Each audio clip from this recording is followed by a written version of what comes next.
नमस्कार साथियों। आप लोगों ने न्यूज़ में G4, G7 एंड G20 जो इधर ट्रेंडिंग में चल रहा है, इन सब के बारे में तो सुना ही होगा। लेकिन आखिर ये होता क्या है? आइए आज के वीडियो में हम लोग समझेंगे कि G4, G7 और G20 होता क्या है। तो आज का वीडियो काफ़ी इंटरेस्टिंग होने वाला है, तो इसे एंड तक ज़रूर देखिएगा और एंड में हम लोग G20 पे थोड़ा अच्छा सा डिस्कशन करेंगे लोग। तो अगर वीडियो अच्छा लगे आपको तो लाइक कीजिएगा, अपनी राय कमेंट में बताइएगा और चैनल को सब्सक्राइब कीजिएगा।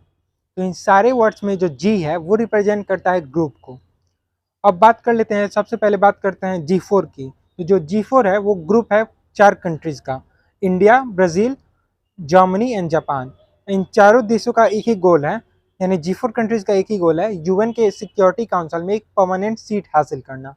अब इस परमानेंट सीट पे 5 मेंबर्स हैं, USA, Russia, China, Britain and France. ये पाँचों कंट्री डेवलप्ड कंट्रीज़ के मतलब कैटेगरी में आती हैं।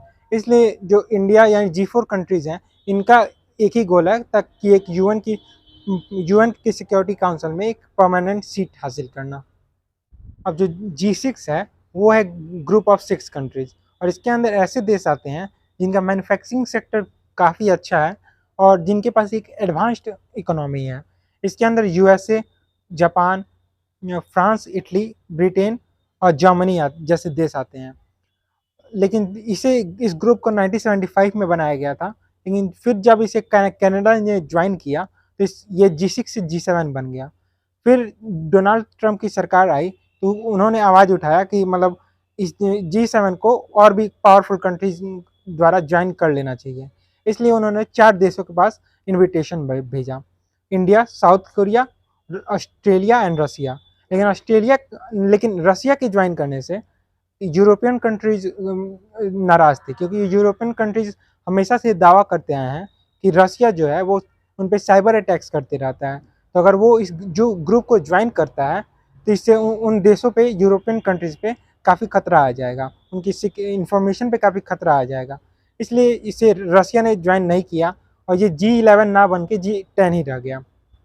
अब जो इस G10 का जो डेमोक्रेटिक फ्रंट है, यानी एक पॉलिटिकल फ्रंट है जिसे हम लोग D10 कहते हैं, यानी डेमोक्रेटिक फ्रंट, वो उसके अंदर यही देश आते हैं। लेकिन इनका जो मेन काम होता है वो इकोनॉमिक को सपोर्ट करना नहीं होता है, बल्कि सिर्फ एक ही उनका मेन टास्क है, वो है चाइना को रोकना from becoming the world most powerful country. अब बात कर लेते हैं लोग G20 के बारे में, जिसकी प्रेसिडेंसी इस साल इंडिया को मिली है। अब G20 जो है वो ग्रुप है 20 कंट्रीज़ का, लेकिन इसे कौन सी ऐसी खास बात है जो मतलब बाकी सारे ग्रुप से अलग बनाती है? तो वो ये कि इसमें डेवलप्ड कंट्रीज जैसे यूएसए, चाइना, रसिया के साथ साथ इसमें डेवलपिंग नेशंस जैसे इंडिया, मोरक्को, ब्राज़ील भी शामिल हैं। अब अब जो ये है G20 है, इसका मतलब 2 मेन काम है। एक है फाइनेंशियल ट्रैक पे, एक है शेरपा। फाइनेंशियल ट्रैक में हम लोग बात करते हैं लोग कि अपनी पूरे वर्ल्ड की इकोनॉमी को कैसे बूस्ट करें। इसमें हम लोग बात करते हैं लोग ग्लोबल इकोनॉमिक ग्रोथ की, टैक्स रिफॉर्म्स की एंड ऐसे ही सिमिलर मुद्दों पे। वहीं जो शेरपा है उसमें हम लोग बात करते हैं लोग क्लाइमेट चेंज, एग्रीकल्चर, एम्प्लॉयमेंट जैसे मुद्दे पे। इसमें एक और भी खास बात है G20 में कि इसका एक साथ एक प्रेसिडेंट नहीं होता, मतलब कोई ये देश इसे गवर्न नहीं कर सकता। इसके एक साथ 3-3 प्रेसिडेंट होते हैं, एक जो पास्ट में प्रेसिडेंट रह चुका है, एक जो अभी प्रेजेंट में रहेगा और एक जो इसका फ्यूचर प्रेसिडेंट होगा। ये 3 देश एक साथ इसे गवर्न करते हैं लोग। अभी अभी जो देखें तो अभी इसका इंडिया को जो प्रेसिडेंसी मिला है वो मिला है इंडोनेशिया से, और इसका फिर इंडिया इसे ब्राज़ील को देगा। तो इसके एक साथ 3 प्रेसिडेंट्स हैं। लेकिन बहुत सारे लोगों का ये कहना है कि इंडिया को कभी ना कभी तो प्रेसिडेंसी मिलनी ही थी, इसमें कौन सी बड़ी बात है। लेकिन आपको समझना पड़ेगा कि इंडिया को जो प्रेसिडेंसी मिली है इस बार वो सच में खास है, क्योंकि किसी आदमी ने कहा है कि with great powers comes great responsibility. और खासकर इस टाइम पे जिस समय इंडिया को प्रेसिडेंसी मिला है वो बहुत क्रिटिकल सिचुएशन है, क्योंकि कोविड के बाद सारा वर्ल्ड का इकोनॉमी डाउन चला गया था, तो सब कोई अभी उभर रहा है उससे। साथ ही जब रशिया और यूक्रेन वॉर हो गया तो उसके कारण पूरे वर्ल्ड में वीट की शॉर्टेज हो गई थी, क्योंकि रशिया और यूक्रेन ही ऐसे 2 मेजर वीट एक्सपोर्टिंग कंट्रीज हैं। साथ में रशिया पे सैंक्शंस लगने के कारण सारी यूरोपियन कंट्रीज में गैस के प्राइसेस हाइक हो गए हैं, जिसके कारण इन्फ्लेशन अपने पीक पे है।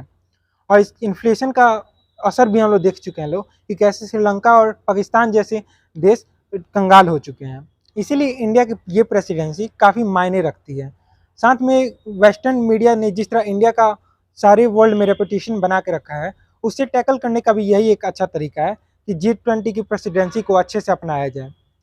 और यही थी आज की पूरी डिस्कशन। आपको कैसी लगी हमें कमेंट में बताइएगा। अगर आपको वीडियो अच्छा लगा हो तो लाइक कीजिएगा और चैनल को सब्सक्राइब कीजिएगा। धन्यवाद।